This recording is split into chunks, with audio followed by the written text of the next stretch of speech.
నమస్తే, నేను ప్రియాంకరం. కేసీఆర్ మీద ఏపీ మంత్రి కామెంట్స్ చేశారు. కామెంట్స్ కాదు, స్ట్రాంగ్ వార్నింగ్. నువ్వు ఏపీ వచ్చి రోడ్ల మీద ఎలా తిరుగుతావో చూస్తాను, తరిమి తరిమి కొడతారు ఇక్కడ వాళ్ళు అని. మరి ఎందుకు అంత స్ట్రాంగ్ వార్నింగ్ ఇచ్చారు? అంటే కేసీఆర్ ఆలోచన ఏపీలో యాక్టివ్ అవ్వాలనా? యాక్టివ్ అవ్వడానికి ఎవరైనా మనుషులను అక్కడికి పంపిస్తున్నారా, లేదంటే ఈయనే స్వయంగా అక్కడికి వెళ్ళడానికి ప్లాన్ చేస్తున్నారా?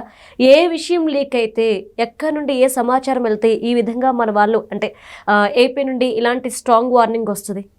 ఈ వీడియోలో తెలుసుకుందాం. మనతో మాట్లాడడానికి సీనియర్ జర్నలిస్ట్ సిఎస్ రావు గారు ఉన్నారు. ఆయన తెలుసుకుందాం. నమస్కారం సార్. నమస్తే సార్. అంటే ఏపీలో ఒక మంత్రి కేసీఆర్ గారికి చాలా స్ట్రాంగ్ వార్నింగ్ ఇచ్చారు. ఇక్కడికి వచ్చి రోడ్ల మీద ఎలా తిరుగుతావో చూస్తాము అని. అంటే ఇప్పుడు బీఆర్ఎస్ పార్టీ ఏపీలో యాక్టివ్ అవ్వడానికి చూస్తుందా? ఎందుకంటే మాట్లాడితే ఏపీ వాళ్ళని తిడుతూనే రాజకీయాలు చేస్తారు తెలంగాణలో. అలాంటిది ఎలా అక్కడికి వెళ్తుందన్న ఒక అనుమానం కూడా వ్యక్తమవుతుంది. అంటే ఒకటి రాజకీయ కోణం నుంచి కాకుండా సామాజిక కోణం నుంచి చూస్తే కనుక వాసంశెట్టి సుభాష్ మంత్రి ఆయన చేసినటువంటి వ్యాఖ్యలు మనం విశ్లేషించుకోవచ్చు. యాక్చువల్గా తెల్ల బలిజ అనేది ఉంది. అవునవును. వాళ్ళకి ఇక్కడ ఇంతకుముందు బీసీలో ఉండేటువంటి వాళ్ళని ఓసీలు చేశారు కేసీఆర్ గారు. తెలగ బలిజ అంటారు. అది వాళ్ళని బీసీలుగా ఉండేవాళ్ళు, వాళ్ళని ఓసీలుగా చేశారు కేసీఆర్ గారి హయాంలో 2014 నుంచి 2023 మధ్యలో ఇక్కడ తెలంగాణ. సో ఆ కారణం చేత అక్కడ బలిజలు యాంటీగా ఉన్నారు. ఇక్కడికి వస్తే రోడ్ల మీద నేను పరిగెత్తిస్తారని చెప్పి అన్నారు.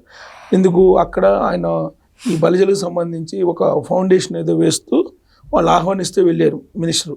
సామాజిక అంశం అది, ఆ తెలగ బలిజలకు సంబంధించినటువంటి సామాజిక అంశం.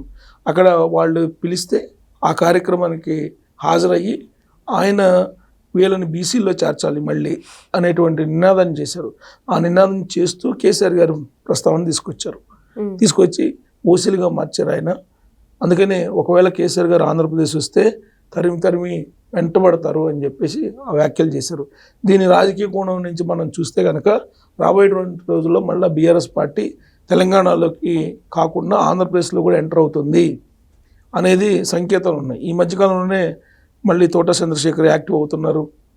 అంతకుముందు బీఆర్ఎస్ పార్టీ ఏపీ అధ్యక్షుడు ఆయన్ని ఎలక్షన్ ముందు కేసీఆర్ గారు అధ్యక్షుడిగా ఎంపిక చేశాడు ఆయన. ఆ తర్వాత ఎలక్షన్ అయిపోయిన తర్వాత ఆఫీస్ కూడా ఖాళీ చేసేసారు. యాక్చువల్గా విజయవాడలో ఆఫీస్ తీసుకుని యాక్టివిటీస్ కూడా ప్రారంభించారు. ఆయన ఏంటి దేశకి నేత కేసీఆర్ గారు అని చెప్పి నినాదంతో దేశం మొత్తం కూడా అన్ని రాష్ట్రాల్లో కార్యాలయాలు ఓపెన్ చేయాలనేటువంటి ఒక ఆలోచనతో కేసీఆర్ గారు చేసిన ప్రయత్నం. ఆ ప్రయత్నంలో భాగంగా ఫస్ట్ ఆంధ్రప్రదేశ్లో ఓపెన్ చేశారు. ఇప్పుడు మళ్ళీ ఆంధ్రప్రదేశ్లో యాక్టివ్ కావాలనేటువంటి ఉద్దేశంతో కేసీఆర్ గారు ఎంటర్ అవుతున్నారు, బీఆర్ఎస్ పార్టీ ఎంటర్ అవుతుంది అనేది కూడా ఒకటి వినిపిస్తుంది. అది ఎంటర్ అయితే సిచ్యువేషన్స్ ఆంధ్రప్రదేశ్లో ఏ విధంగా ఉంటాయి అనేది కూడా ఒక ఈక్వేషన్ నడుస్తుంది.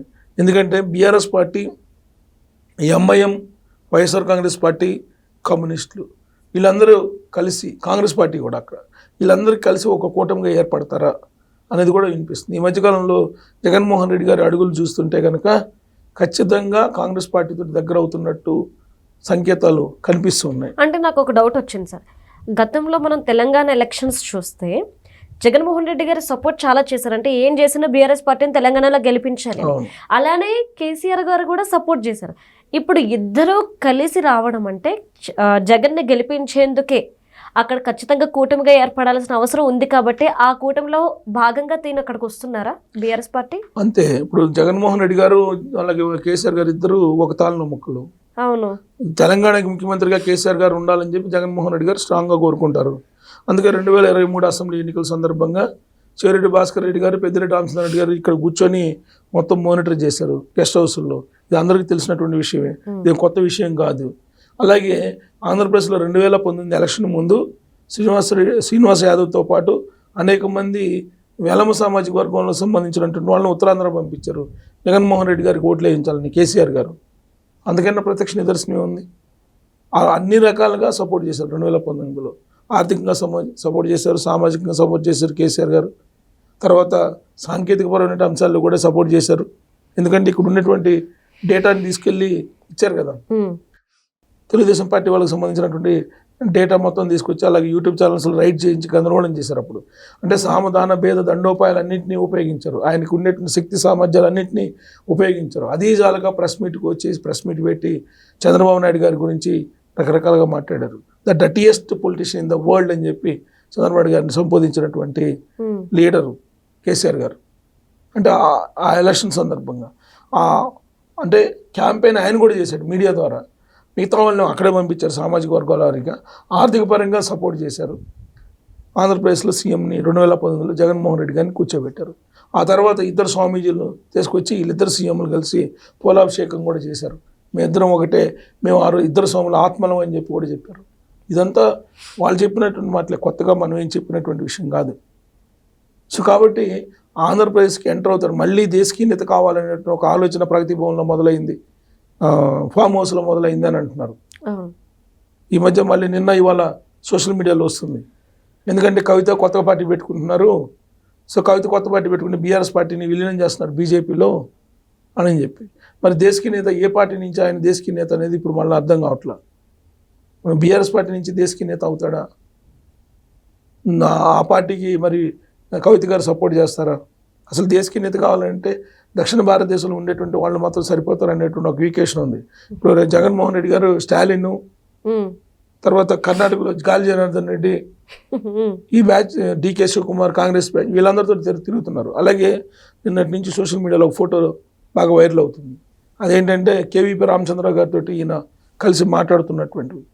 అలాగే కాంగ్రెస్ పార్టీ పూర్వపు లీడర్లు, సీనియర్ లీడర్లు ఎవరైతే ఉన్నారో ఉండవల్లి అరుణ్ కుమార్ గారు, వీళ్ళందరూ జగన్మోహన్ రెడ్డి గారితో ర్యాలీ అవ్వటం, ఇవన్నీ ఈ మధ్యకాలంలో గత వారం రోజుల నుంచి మనకు కనిపిస్తున్నటువంటి దృశ్యాలు. వీటిని కనుక అబ్జర్వ్ చేస్తే కాంగ్రెస్ పార్టీకి దగ్గర అవుతున్నారు జగన్మోహన్ రెడ్డి గారు అని చెప్పి అనుకోవచ్చు. ఒకటి. రెండు, కేసీఆర్ గారు ఆంధ్రలోకి అడుగు పెడుతున్నారని అంటే అప్పుడే జగన్మోహన్ రెడ్డి గారు అధికారంలో ఉన్నప్పుడే ఆయన తిరుమల దర్శనానికి వెళ్తే పెద్ద ఎత్తున ఆయనకి హోర్డింగ్స్ పెట్టారు. అలాగే ఉత్తరాంధ్ర వైజాగ్కి వెళ్తే అక్కడ కూడా జనం ర్యాలీ అయ్యారు. దాంతో నాకు ఇక్కడ ఓట్లు ఉన్నాయని చెప్పి కేసీఆర్ గారు భావిస్తూ అక్కడ విస్తరింపజేయాలని పార్టీని ప్రయత్నం చేశారు. అయితే ఒక అడుగు వేస్తున్నారు. అడుగు వేసిన తర్వాత ఏమవుతుంది, మహాకూటమిలాగా ఏర్పడతారు. 2009లో తెలంగాణలో ఏ విధంగా మహాకూటమి ఏర్పడిందో ఆ విధంగా ఏర్పడే అవకాశం ఉంది. జగన్మోహన్ రెడ్డి గారు అంటే వైఎస్ఆర్ కాంగ్రెస్ పార్టీ, కాంగ్రెస్, ఎంఐఎం, ఇక్కడేమో కాంగ్రెస్ తోటి ఉంటుంది కదా ఎంఐఎం, అక్కడ కాంగ్రెస్ తోటి ఉంటుంది, అక్కడ ఒక ఈక్వేషన్ ఉంటుంది. ఎంఐఎం, కమ్యూనిస్టులు వీళ్ళందరూ కలిసి ఒక మహాకూటమిగా ఏర్పడటానికి ఒక అడుగు పడే దిశలో ఇప్పుడు బీఆర్ఎస్ పార్టీకి సంబంధించినటువంటి ఒకవేళ రాజకీయ పరిణామాలు ఉంటేనే మంత్రి వాసంశెట్టి సుభాష్ గారు అలాంటి ఒకవేళ అని ఉండొచ్చు. బట్ మేజర్గా అయితే సామాజిక వర్గం పరంగా వాళ్ళకి రిజర్వేషన్లు తీసేశారు అనేటువంటి ఉద్దేశంతో ఆయన అయితే ఆ కామెంట్లు చేశారు. బట్ రాజకీయ కోణం నుంచి తీసుకుంటే కనుక ఇది కూడా ఉండొచ్చు maybe. Right. Thank you so much sir.